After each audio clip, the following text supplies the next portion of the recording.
ఒక ఊరిలో కృష్ణమాచార్యులు అనే గురువుగారు ఉండేవారు.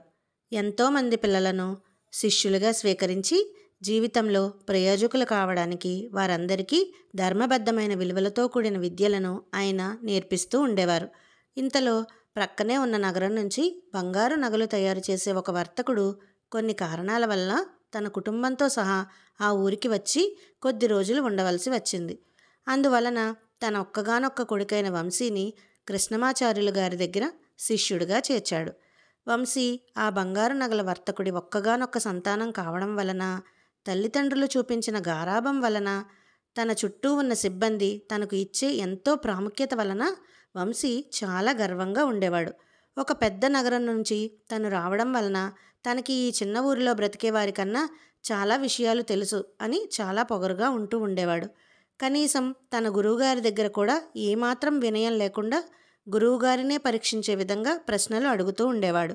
అతని ప్రవర్తన అక్కడి ఉన్నవారందరికీ చాలా చిరాకును కలిగించేది. కానీ గురువుగారు నేర్పిన వినయ విధేయతల వల్ల వారు ఏమీ మాట్లాడలేకపోయేవారు. ఇలా రోజులు గడుస్తూ ఉండగా ఒకరోజు కృష్ణమాచార్యులు గారు వంశీతో పాటు మిగిలిన పిల్లలందరినీ తీసుకొని ఆ ఊరిలో నది అవతల ఉన్న గుడికి పడవపై బయలుదేరారు. ఆ నది దాటుతూ ఉండగా పడవలో కూర్చున్న తన సహవిద్యార్థులతో ఎప్పటిలానే నగరంలో మాత్రమే దొరికే కొన్ని విద్యా నైపుణ్యాలు అంటే ఆధునికమైన కంప్యూటర్లు, ఇంటర్నెట్ల కోసం అసలు ఏమాత్రం అటువంటివి తెలియని వారిని వాటి గొప్పతనం తనకు మాత్రమే తెలుసు అనే విధంగా వాటికి సంబంధించిన కొన్ని ప్రాథమిక విశేషాలను చెప్తూ ఇవి అన్నీ వింటూ అమాయకంగా చూస్తున్న ఆ పిల్లలందరినీ వాటికి సంబంధించిన ఏవో ప్రశ్నలను అడుగుతూ వాళ్ళు చెప్పలేక ఇబ్బంది పడుతూ ఉంటే ఈ మాత్రం కూడా మీకు తెలీదా అంటూ అందరినీ చులకనగా చూస్తూ గర్వంగా వంశీ ప్రవర్తించసాగాడు. ఇదంతా కృష్ణమాచార్యులు గమనించసాగారు. ఇక వంశీ ప్రవర్తన శృతి మించుతోంది, ఎలా అయినా వంశీకి బుద్ధి చెప్పాలి అని నిర్ణయించుకొని వంశీని ఒక్క ఉదుటున పడవలో నుంచి నదిలోనికి తోసేశారు. గురువుగారు వంశీని నదిలోనికి తోసిన ప్రదేశం లోతు ఎంతో ఉండదు. అది గురువుగారికి మాత్రం తెలుసు. కానీ ఆ విషయం తెలియని ఈతరాని వంశీ ఎంతో భయపడిపోయాడు. నీటిపై కాళ్ళు చేతులు ఆడిస్తూ మునిగిపోతున్నట్లు భయపడసాగాడు. ఇదంతా చూస్తున్న పిల్లలందరిలో చాలా బలహీనంగా ఉండే రంగ వెంటనే నదిలోకి దూకి ఈదుకుంటూ వంశీని ఒక చేతితో పట్టుకొని నది ఒడ్డుకు చేర్చాడు. కొంతసేపటికి ఈ సంఘటన నుంచి తేరుకున్న వంశీ యథాప్రకారం కోపంగా గురువుగారిని చూస్తూ, ఇలా నన్నెందుకు నదిలోకి తోశారు? నాకున్న తెలివితేటలు మీ శిష్యులకు లేవు అని అసూయపడ్డారా అని అడిగాడు. కానీ గురువుగారు ఏమీ సమాధానం చెప్పకుండా మౌనంగా నడుస్తూ ఉన్నారు.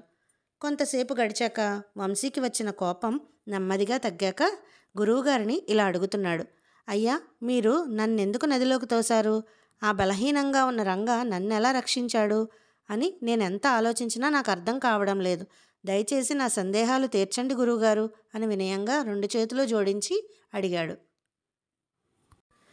అప్పుడు కృష్ణమాచార్యులు గారు భగవద్గీతలోని 4వ అధ్యాయంలోని 34, 38, 39 శ్లోకాలతో వివరంగా ఇలా చెప్తున్నారు.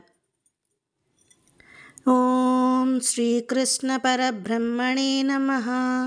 శ్రీమద్భగవద్గీత అత చతుర్థోధ్యాయః. జ్ఞానకర్మ సన్యాసయోగః. 34వ శ్లోకము. తద్విద్ధి ప్రణిపాతేన పరిప్రశ్నేన సేవయా ఉపదేక్ష్యంతి తే జ్ఞానం జ్ఞానినః తత్వదర్శినః. తత్వజ్ఞానము దర్శించిన గురువు దగ్గరకు వెళ్ళి భక్తి శ్రద్ధలతో వారికి సాష్టాంగ నమస్కారం చేసి పాదసేవ చేసి నియమంతో ప్రశ్నించుట వలన గురువుగారు సంతోషించి నీకు తత్వజ్ఞానమును ఉపదేశిస్తారు. 38వ శ్లోకం. నహి జ్ఞానేన సదృశం పవిత్రం ఇహ విద్యతే తత్స్వయం యోగ సంసిద్ధః కాలేన ఆత్మని విందతి. ఈ లోకంలో జ్ఞానంతో సమానమైనది మరియు పవిత్రమైనది ఇంకొకటి లేదు. కర్మయోగ సాధన చేస్తూ ఉంటే కాలక్రమంలో అదే జ్ఞానమును సాధకుడు తనంతట తానే పొందుతాడు. 39వ శ్లోకం. శ్రద్ధావాన్ లభతే జ్ఞానం తత్పర సంయతేంద్రియః జ్ఞానం లబ్ధ్వా పరం శాంతిం అచిరేణ అధిగచ్చతి. ఇంద్రియాలను జయించినవాడు, నిరంతర సాధన చేసేవాడు, శ్రద్ధ కలవాడు జ్ఞానము పొందుతాడు. ఆత్మజ్ఞానము కలిగిన వెంటనే అతను పరమశాంతిని పొందుతాడు. చూడు నాయనా, భగవద్గీతలో ఆ పరమాత్మ చెప్పినట్లుగా జ్ఞానము అనేది చాలా పవిత్రమైనది. జ్ఞానం ఒకసారి సంపాదిస్తే సరిపోదు. దానిని ఎప్పుడూ సాధన చేస్తూ, అంటే ఆచరిస్తూ, ఒక యోగంలా జ్ఞానాన్ని ఉపయోగించుకోవాలి. నాకు మాత్రమే అన్నీ తెలుసు, మిగిలిన వారందరికీ జ్ఞానం వ్యర్థం అని అనుకోవడం మూర్ఖత్వం. మనం ఎన్ని నేర్చుకున్నా ఈ విశ్వంలో మనకి తెలియని, మనం నేర్చుకోలేని విషయాలు చాలా ఉన్నాయి. మన మనసును అదుపులో పెట్టుకొని శ్రద్ధగా సాధన చేస్తూ ఉంటే కాలక్రమంలో కొన్ని విషయాలు నేర్చుకుంటారు. మీరు ఎంత జ్ఞానాన్ని సంపాదించినా గురువుని మించిన జ్ఞానవంతులు కాలేరు. మీకు ఏమైనా సందేహాలు కలిగినప్పుడు పూర్తి జ్ఞానం కలిగిన గురువుకు వినయంగా నమస్కారం చేసి తన సందేహాలకు సమాధానాలు అడిగి తెలుసుకోవాలి. నీకు కంప్యూటర్లు, ఇంటర్నెట్లు వంటి ఆధునిక జ్ఞానం ఉండవచ్చు, కానీ కనీసం ఎంతో లోతు లేని ప్రదేశం నుంచి ప్రాణాలను కాపాడుకోగలిగే సాధారణ ఈత కూడా నీకు రాదు. అందరిలోకి శారీరకంగా బలహీనంగా ఉన్నా కూడా మానసికంగా ధైర్యవంతుడు కనుక రంగ నదిలోకి దూకి నిన్ను రక్షించాడు.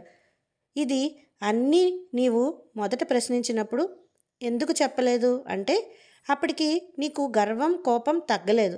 ఆ 2 గుణాలు అదుపులోకి వచ్చిన తర్వాత నీవు వినయంగా అడిగిన ప్రశ్నకు నాకు సమాధానం చెప్పాలి అనిపించింది. జ్ఞానాన్ని సంపాదించాలి అని అనుకునే వ్యక్తి తన మనసు, శరీరం నియంత్రణలో ఉంచుకోవడం సాధన చేస్తూ ఉంటే వినయం, శ్రద్ధ, జ్ఞానం, శాంతి తప్పక పొందుతాడు. జై శ్రీకృష్ణ.